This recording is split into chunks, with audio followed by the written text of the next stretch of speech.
I should probably start by saying that I never saw this coming. My wife, Emily, and I had been married for 5 years. On the surface, everything seemed fine. We had a nice house, decent jobs, and a circle of friends who loved to get together for game nights. I thought we were happy, but lately I had started to feel a little off.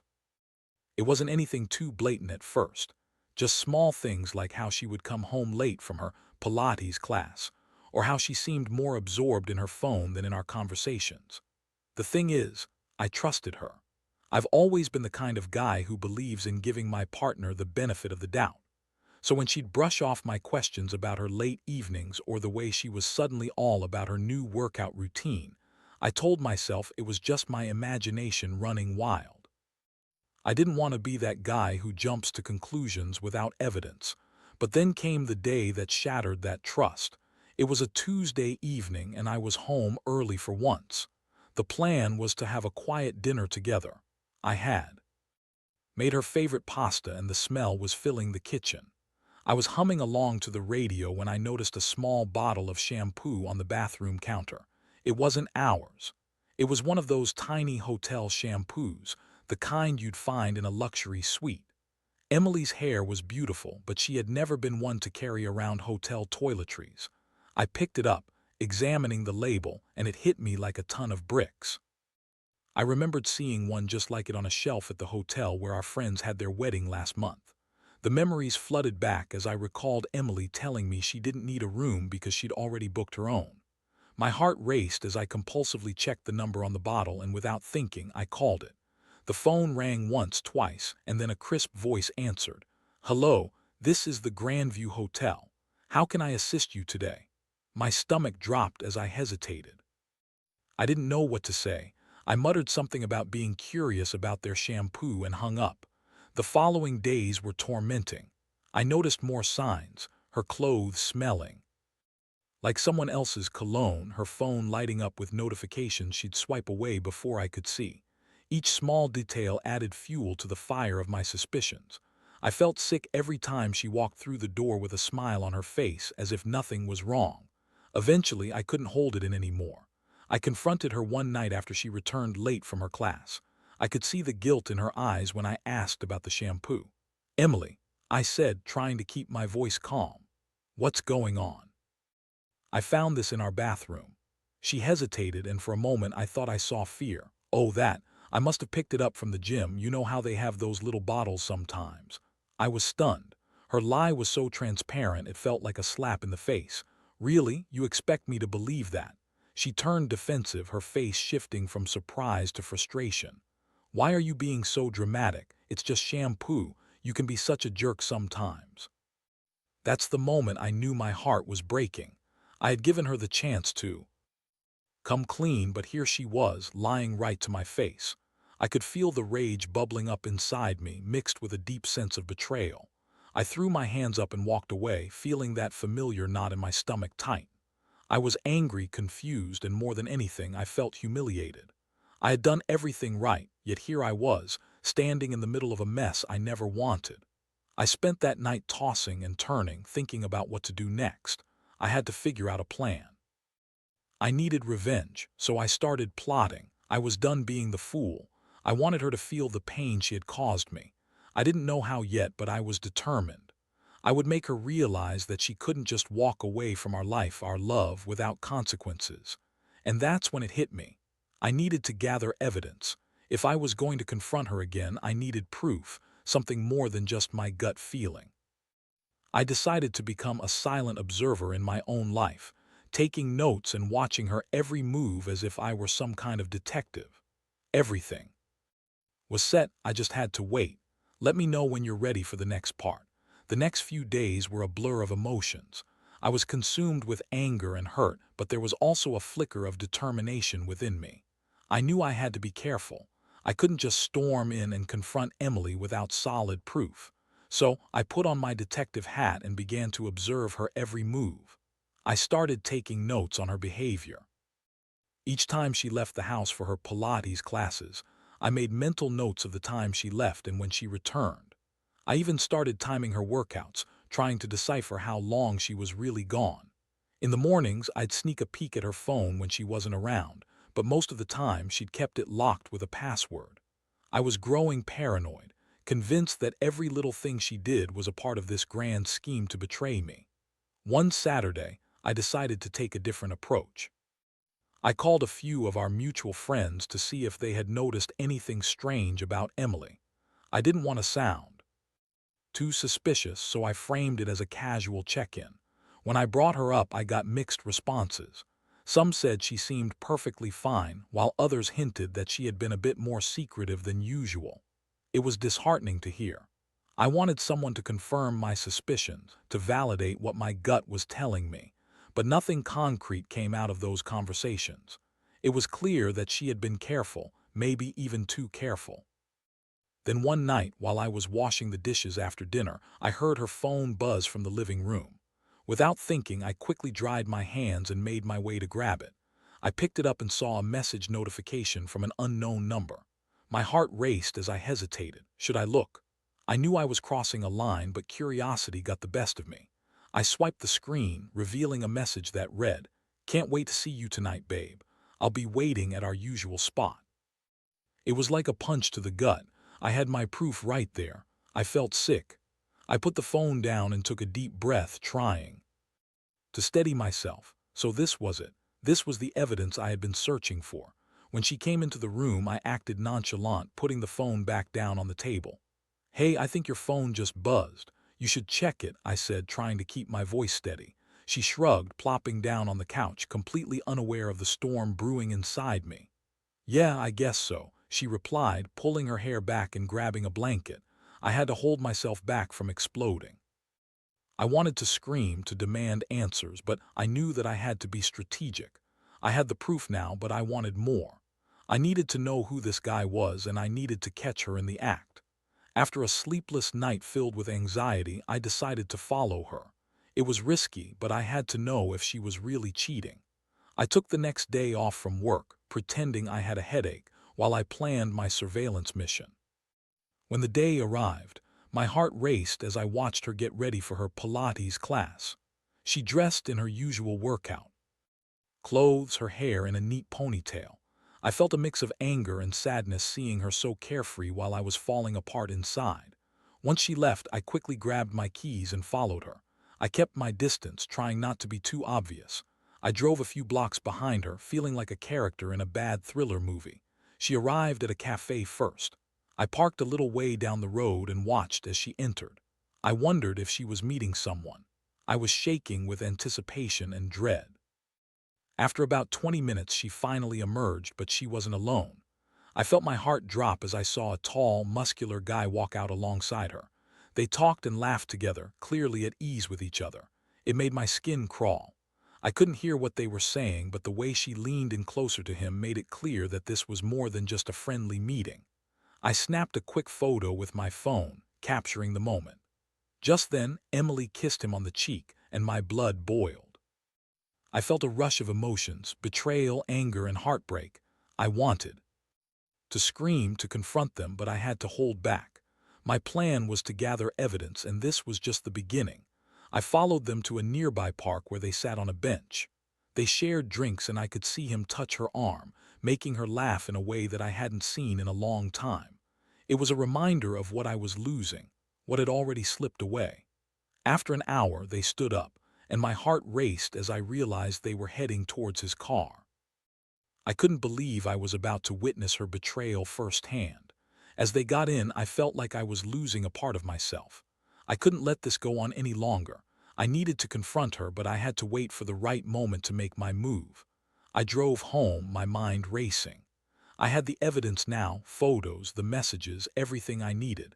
But how would I confront her? What would I say? Whatever it took, I was ready. I wouldn't let her tear apart everything we had built together without a fight. I wanted her to feel the weight of her choices. Just like I was feeling it, the stage was set. I just had to wait for the right moment to unleash my plan. Let me know when you're ready for the next part. The next few days dragged on, each moment stretching out as I waited for the right time to confront Emily. I had all the evidence I needed, but the thought of putting it all on the table made my stomach churn. It was as if I was preparing for a battle I never wanted to fight. But the more I thought about her betrayal, the more I realized that I couldn't let this slide. She needed to know that I wasn't some clueless fool standing idly by while she went off to play house with another man. Finally, the moment came on a Friday night. Emily came home from work, blissfully unaware of the storm brewing inside me. She seemed in high spirits, chatting about her day as she tossed her purse onto the dining room chair. I forced a smile, trying to act normal, but inside, I was a volcano ready to erupt. After dinner, I knew I had to strike while the iron was hot. I couldn't give her time to prepare or dodge my questions. I took a deep breath and said, "Emily, can we talk?" She looked at me, her brow furrowing slightly, but she nodded. "Sure, what's up?" I gestured towards the living room and we both sat down. Her expression was calm, but I could see the flicker of apprehension in her eyes. I had been gathering evidence like a detective, and now it was time to lay it all out. "I found something that I think we need to discuss," I said, my voice steady despite the tumult inside me.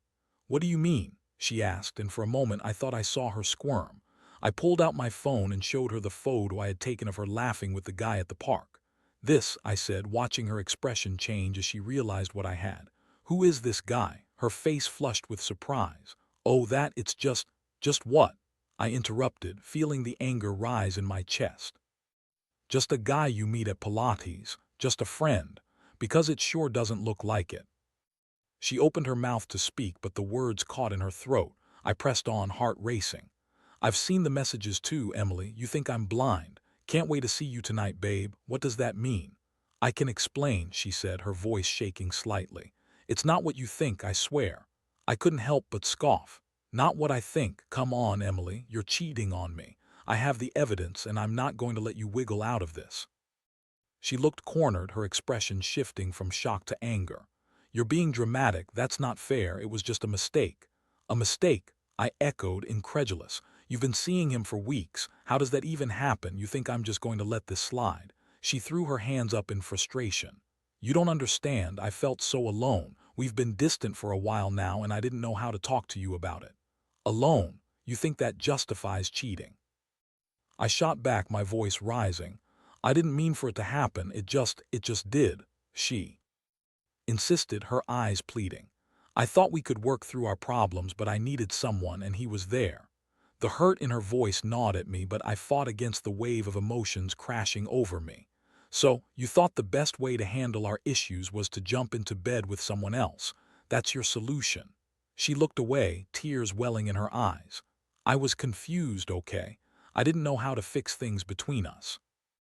I couldn't bear to see her cry, but I didn't want to feel sorry for her either. "You had a choice, Emily. You could have talked to me instead of lying to my face." The brutal realization that our relationship had come to this made me feel hollow. I wanted to scream, to lash out, but deep down I knew I had to keep my composure. "Are you going to end this?" she asked, her voice barely above a whisper. "I don't know, Emily," I admitted, my voice cracking. "I need time to think about it. But I won't tolerate being treated like this. I deserve better." She reached out to touch my arm. "Please don't say that. I love you. I made a mistake and I want to fix things." "I don't know if I can trust you again," I said, pulling away from her touch. "You've broken something between us that can't just be fixed with words. It's going to take time, if at all." The silence that followed was heavy, thick with tension. I could see the fear in her eyes, the realization that she had jeopardized everything we had built together. "I'm sorry," she said again, tears streaming down her cheeks. "I really am. I'll do anything to make it right." But I didn't respond. The anger was still bubbling within me, but there was also a part of me that felt deep sadness. As much as I wanted to be angry, I couldn't ignore the love I still had for her. As we sat there in silence, I felt the weight of my decision settle on my shoulders. I was at a crossroads, and I needed to decide how to move forward. What was I going to do? Could I ever truly forgive her? Or would this be the end of our marriage? Let me know when you're ready for the next part. After that confrontation, I felt like I had been hit by a freight train. The emotional whirlwind left me exhausted. I spent the entire weekend trying to process everything: her betrayal, my anger, the love that still flickered inside me. I had gathered the evidence I needed, but it was clear that I was grappling with something far more complex than just infidelity. That Sunday, Emily approached me again, desperate to talk. She seemed more contrite than before, and I could see the guilt etched across her face. "I know I messed up, but I want to make things right between us," she said, tears shining in her eyes. I was torn. Part of me wanted to forgive her, to believe that we could rebuild what we had lost, but another part of me felt too wounded, too betrayed to even consider it.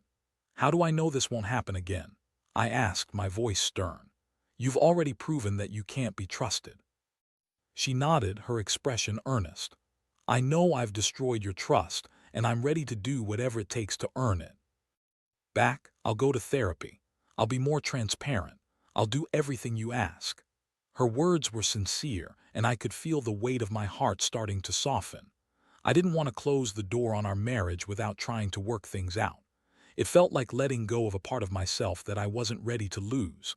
But I also knew that rebuilding wouldn't happen overnight, and I couldn't pretend that everything was okay just because she was sorry. I took a deep breath and said, "If we're going to try to work this out, we're going to need a plan. I need to see that you're committed to changing." Emily agreed, and we spent hours discussing what that would look like moving forward. We talked about going to couples therapy together, creating boundaries, and establishing communication that we both felt comfortable with. It was a start, a tentative step toward healing, but I still felt a heavy fog hanging over us. That night I found myself lying awake in bed, staring at the ceiling. The trust between us felt shattered, and though I wanted to believe we could fix it, doubts lingered. Could I really trust her again? Was I setting myself up for more heartache? The following days were a mix of tension and cautious optimism. I could see Emily trying, making an effort to be more present and engaged. She shared her phone with me when I asked to see it, and she was open about her whereabouts. But as much as I appreciated her attempts, I found myself picking apart every little thing. A late text reply made my heart race.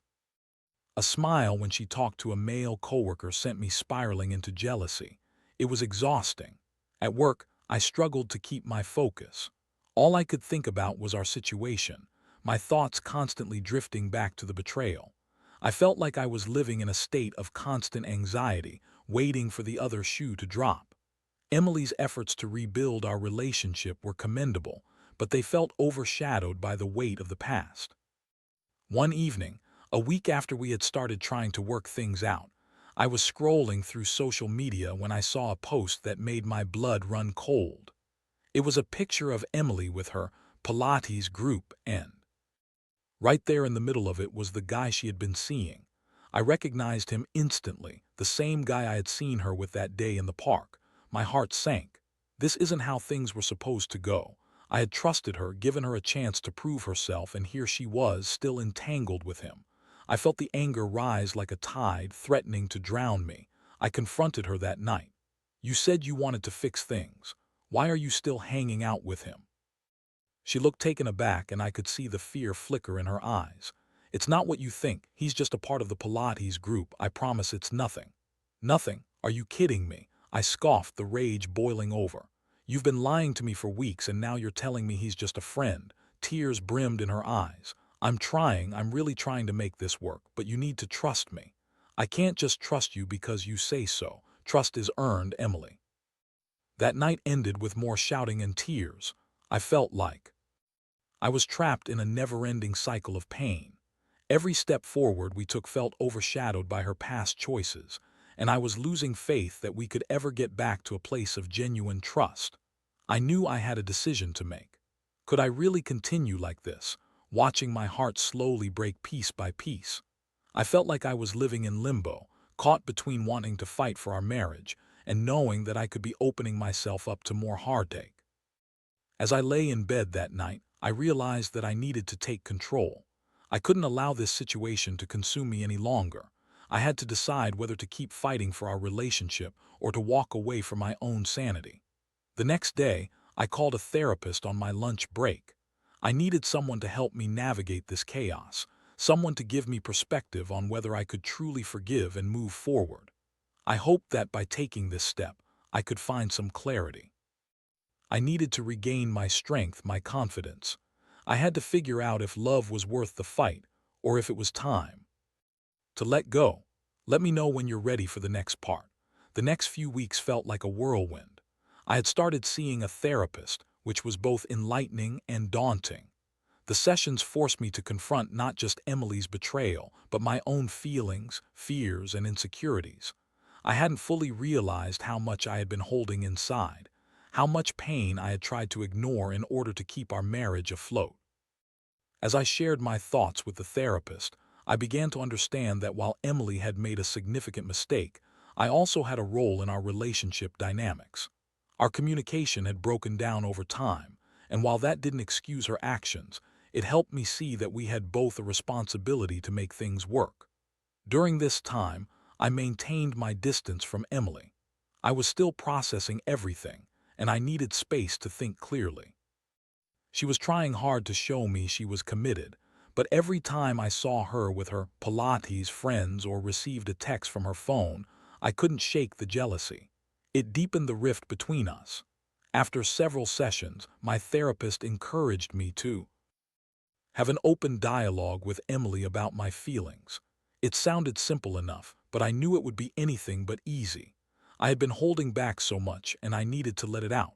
I had to be honest about how her actions had affected me, how they had shattered my sense of security. One evening, after a long day at work, I decided it was time for that talk. I found Emily sitting on the couch, watching TV. She looked up when I walked in, her expression shifting from casual relaxation to concern. "Hey, how was your day?" she asked, trying her best to sound cheerful. "Can we talk?" I said, my tone serious. "Of course," she replied, sitting up straighter. We sat down at the dining table, the air thick with anticipation. I took a deep breath, gathering my thoughts. "I've been seeing a therapist," I began, and I watched as the realization settled on her face. "And it's been helpful. But I want you to know how I truly feel about everything that's happened." Emily nodded, her eyes wide, as if she were bracing herself for the storm that was about to hit. "I feel betrayed, shattered," I continued, voice trembling. "I thought we had a solid foundation, that we communicated, but I can't shake off the feeling that you've broken something that might never be fixed." Tears filled her eyes, and she reached across the table to hold my hand. "I'm so sorry, I never meant to hurt you. I was confused and scared, and I made a horrible choice." "I know you're sorry," I replied, pulling my hand away. "But it's not just about that. I need to know that you understand the impact of your actions. I need to know that you're committed to making changes too, not just for me, but for yourself." Her expression shifted. "I am committed. I want to work on our marriage. I want to make it better, but I can't do it alone. You need to meet me halfway." I nodded, feeling torn. "I want to believe that, but every time you go out with your friends, I can't help but wonder if it's really just a workout or if you're seeing him again. I feel like I'm constantly on edge." "Then let me show you," she pleaded, her voice trembling. "I'll share my schedule, and if you want to go with me to Pilates or anywhere else, I'll take you. I want to be transparent." I considered her offer, but part of me felt like that still wouldn't ease the pain. "Can we also talk about boundaries? I don't think it's healthy for you to continue seeing him at all, even in a group setting." She sighed, looking down at the table. "I understand. I'll do whatever it takes to prove I'm serious about us. I'll step away from that group if it helps." Hearing her say that brought a small sense of relief, but I still felt a lingering doubt. "Emily, I want to believe you, but I'm scared. Scared of being hurt again, scared of investing my heart into something that might just end up broken again." "I get it," she said softly, tears streaming down her cheeks. "And I promise I won't give you another reason to doubt me. I'll fight for us no matter what it takes." That night, we talked for hours. We shared our fears, regrets, and hopes for the future. It felt like we were starting to peel back the layers of pain that had built up between us. It wasn't the magic fix I had hoped for, but it was a step in the right direction. However, despite the openness, I knew that trust couldn't be rebuilt overnight. I was still wary, and every time I received a text from her, a part of me would tense up, ready to explode. Yet, as weeks passed, I started to see small changes. Emily was more open about her day-to-day life, and we began to create routines that included each other. We started dinner dates, movie nights, and even small weekend trips, experiences that helped us reconnect. But I wasn't naive enough to think all was well. Deep down, I knew that the road ahead would be long and fraught with challenges. I had to confront my feelings of betrayal, and I had to give myself permission to feel angry, sad, and lost. But more importantly, I had to decide if I was willing to stay and fight for us, or if it was time to walk away altogether. If I chose to stay, I needed to commit to moving forward. Not just for her, but for myself. I was still a work in progress, and while Emily was trying to earn back my trust, I needed to figure out how to trust myself again, how to protect my heart while still being open to the possibility of healing. Let me know when you're ready for the final part. As the weeks turned into months, I found myself navigating the murky waters of our relationship with a cautious optimism. Emily was doing her best to prove her commitment, and I saw genuine effort in her actions. She was more attentive, more engaged, and I could feel the love we once had beginning to flicker back to life. But the shadows of betrayal still loomed large, and I wasn't sure I could truly let go of the hurt. One evening, after we had returned from a weekend getaway, I felt a wave of nostalgia wash over me. We had spent the whole weekend exploring, laughing, and reconnecting in ways I hadn't thought possible. It was a reminder of why I had fallen in love with her in the first place. But in the back of my mind, there was still that nagging doubt. Could I forgive her fully? As we settled into our couch that night, I turned to her, my heart racing. Emily, I want to talk about something important. She looked at me, her expression serious. Okay, what is it? I've been thinking a lot about us. I started, choosing my words carefully, about trust and forgiveness. Her eyes searched mine, and I could see the hope and apprehension mixed in. I've been thinking about that too. I want to hear what you have to say. I appreciate everything you've done to show me you want this to work. I continued, my voice steady. But I need to know that we're on the same page. I don't want to keep bringing up the past in every little argument or moment of doubt. I don't want that either, she replied, a hint of urgency in her voice. I want us to move forward. I'm committed to doing whatever it takes. I'll keep proving that to you. I nodded, feeling a flicker of hope. Then maybe it's time for us to create a clear path forward.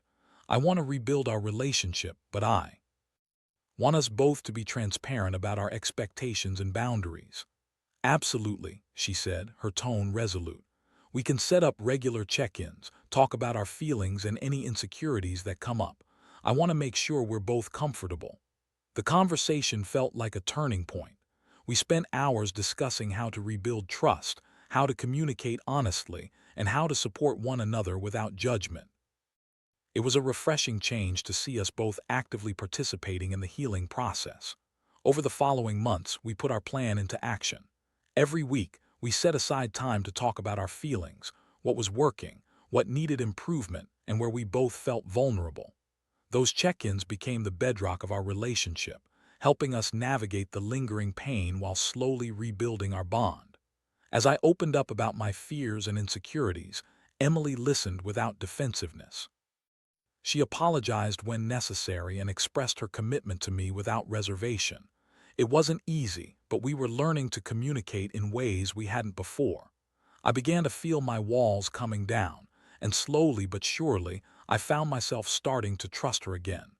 One evening, as we sat on the porch together watching the sunset, I felt an overwhelming sense of peace. I turned to her and I could see that familiar sparkle in her eyes. You know, I think we're really starting to heal, I said, smiling. She smiled back, her expression soft and sincere. I feel it too. I've learned so much about myself through this process. I'll never take our love for granted again. Having Emily by my side as we navigated this journey felt empowering, and I realized that the experience had changed us both.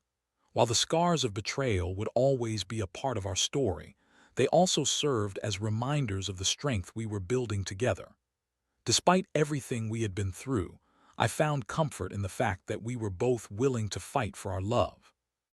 I knew that healing would take time and that trust could never be fully restored in a snap, but I also understood that it was a journey worth undertaking. I learned that love isn't just about the good times or the easy moments. It's also about how we handle the tough, messy parts of life. The real test of our commitment was how we chose to navigate the storm together. As we sat in silence, Watching the sky change colors, I felt a sense of hope. Moving forward, I knew we would face challenges, but for the first time in a long time, I felt ready to face them with Emily by my side. In the end, this journey taught me resilience, the importance of communication, and the power of love when paired with commitment and effort. Life is unpredictable, and relationships can be complicated.